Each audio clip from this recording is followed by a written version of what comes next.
Инсценировали аварии и получали крупные суммы денег от страховых компаний.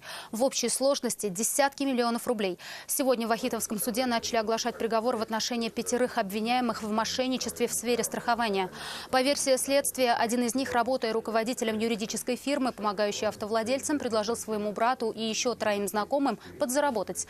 Для инсценировок использовали 5 дорогих автомобилей. Чаще всего ДТП были связаны с наездами на препятствия или повреждением машины третьими лицами. Оформив все через госавтоинспекцию, они обращались в страховые компании или суды, получали компенсацию за ремонт и оригинальные запчасти, а вместо них устанавливали дешевые аналоги. Таким образом, с 2014 по 2015 годы они путем мошенничества, как установили следователи, заработали более 25 миллионов рублей. Судебное разбирательство длится уже с 2017 года. 115 томов уголовного дела и несколько дней на то, чтобы огласить приговор.